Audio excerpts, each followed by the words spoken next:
viewers have criticized the BBC for what they have branded unbalanced coverage and a focus on some stories over others, including This Morning presenter Phillip Schofield's affair with a younger colleague and his eventual departure from the flagship ITV breakfast show. On today's, June 24, edition of Newswatch, host Samira Ahmed put audience concerns to the executive news editor of the BBC News channel Paul Royal. When challenged on covering the Schofield story with reporters standing outside buildings and having to fill dead airtime with nothing new to report, Royal said, "We always strive to get that balance right. One thing we do know is that audiences, or some audiences at least, want that pre-build to a story, and we get that through our data. Of course it's not always an exact science and sometimes we get it wrong. We're obviously not perfect in that regard."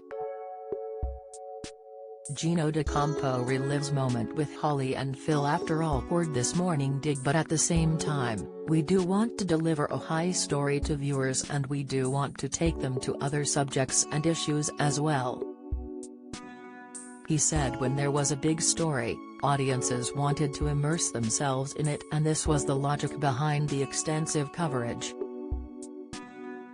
Another story which was covered extensively this week, in particular, was the search for the missing Titan submersible with 5 people on board. One audience member, Richard Gayden, wrote into Newswatch, "Extremely sad to lose 5 people in a submersible expedition, but why almost non-stop coverage on the news channel for hour after hour? Don't miss."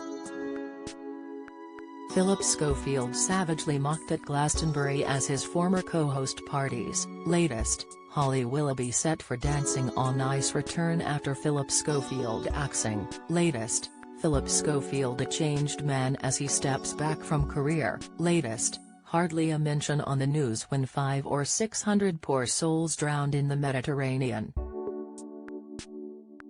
Very unbalanced news coverage yet again by the BBC. Ahmed told Royal, "Many viewers feel the BBC got that wrong, and also there was something ethically distasteful about that alleged imbalance."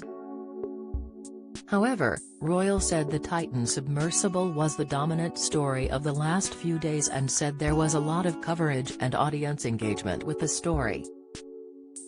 He said it was wrong to suggest the BBC wasn't covering the situation in refugee crisis in the Mediterranean.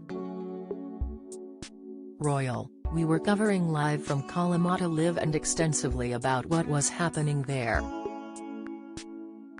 Adding, "We are still in Kalamata today interviewing survivors from that incident."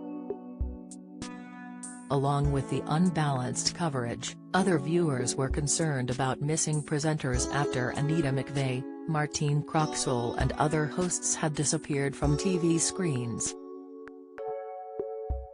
One viewer, Cheryl Bates, said, "We now have the option of watching either a radio phone-in program, which is simultaneously broadcast on Radio 5, if we wanted to listen to it, or switching to a competitor's news coverage. None of which hold a candle to the BBC's news offering. So between 9 and 11 every weekday morning is now a news desert." Bates went on to say, "We have also lost a number of excellent news presenters, the likes of Anita McVeigh and Martine Croxall, who brought empathy and interest to their broadcasts. And whilst I know the BBC in these straitened times have to save money, surely there are other ways in which this can be done without losing the fundamental quality of BBC news coverage." Newswatch approached the BBC for comment on female presenters over the age of 45 vanishing from screens.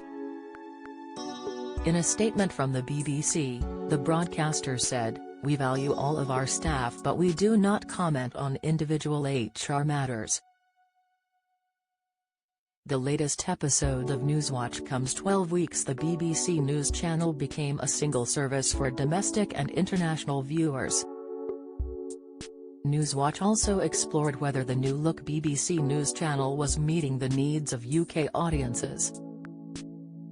BBC Breakfast airs daily on BBC One from 6 a.m.